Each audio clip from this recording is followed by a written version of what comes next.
Back with us here, ladies and gentlemen. Some numbers from set number 2. FEU dominated that set, Noreen. Well, dominating indeed. 15 attacks compared to 3. Blocking 2 as to 1 for UP. Service UP ahead 2-1. And unforced errors. FEU a bit relaxed towards the end of the second set, committing 9 as compared to 7 for UP. And if there is one thing that Nespa Millar will talk about, as we'd like to invite you to check out the league's official website, www.v-league.ph,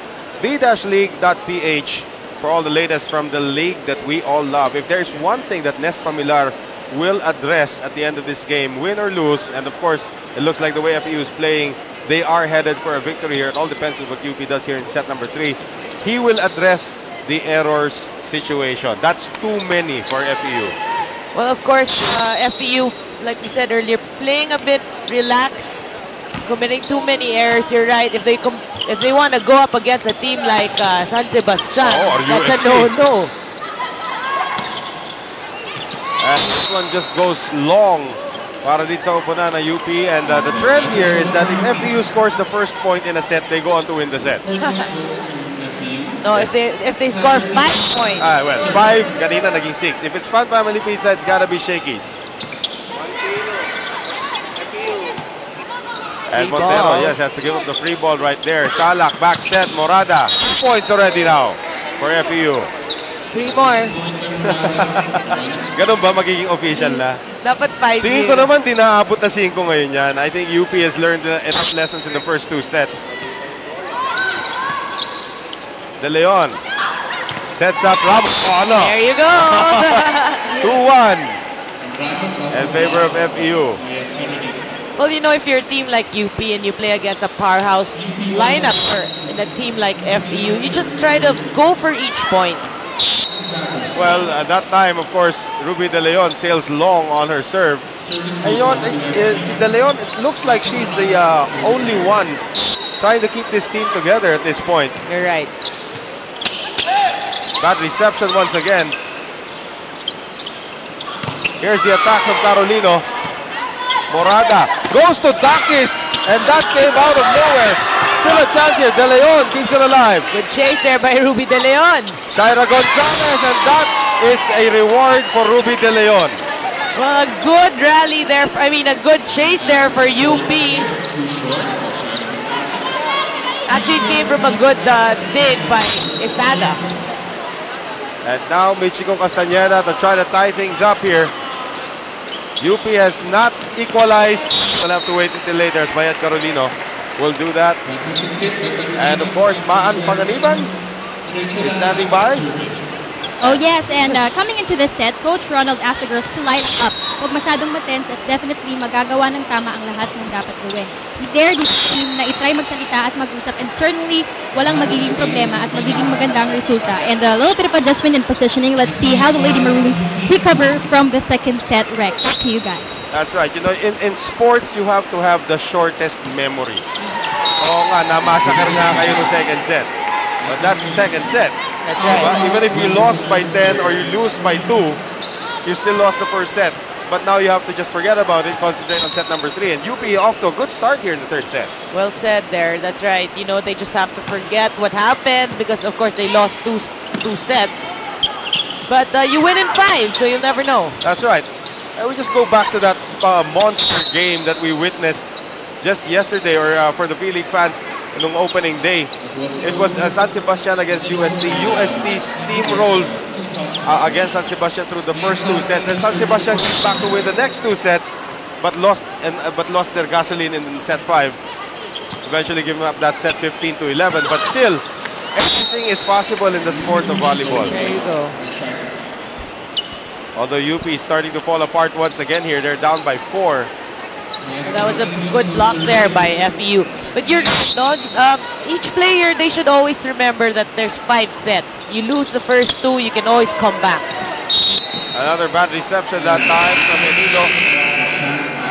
As itong kupunan ng FEU takes a 5-point lead into our first technical timeout. 8-3, kami po ay magbabalik.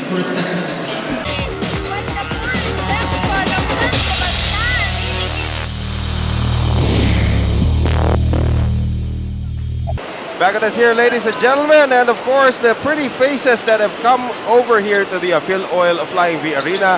There has to be one that will be crowned our face of the day, and there she is, Monica Gio, 16 years old from Las Piñas City, and she is quite tall. She looks like a volleyball player, and she is, of course, our Shakey's face of the day. 16 years old na medyo matangkad na umaali-aligid dito sa FEU Flying V Arena. Well, you gotta hand it to her. Galing pa siya Las Piñas. Yun yung mga usual signs of the next players that we will be seeing here. If you're 16 years old, kind of tall, and you're hanging around here, Yeah. medyo dead giveaway na yun. Hindi ka lang fan, you're also a player. 8-4 right now as UP able to get 1 point back. Gonzalez on her knees. Vivas from behind the attack line. Isada is there. De Leon sets up Montero, and that was a tip. That was touched, and Salak is surprised. The linesman called touch. It did not come from the officials. It came from the linesman. So a point is a point here para dito kay Montero. Well, there, Shaira Gonzalez actually admitting to Tina Salak that I guess she touched the leather. May umamin din. Hindi na kailangan idaan sa NBI yan. Here's De Leon setting up Montero. Off timing that time. Gonzalez not off timing that time. And Montero trying to dive for it. Unsuccessful. FEU up by 4. Well, at least in that play, the blockers were able to get a hand on that quick kill by Shaira Gonzalez. It's a sign for UP. Slowly adjusting. Kahit, one good block, two good blocks. Well, Shaira Gonzalez has sort of barely made it across, and Henido gets an attack point right there. Well, if you can see, Noel, the net was moving. You were talking, you were saying earlier, you can't touch the net. As long as it does not impede with play. Yun lang yun. That's right. Kung kunyari, pa-receive pa lang, natamaan mo yung net, okay lang.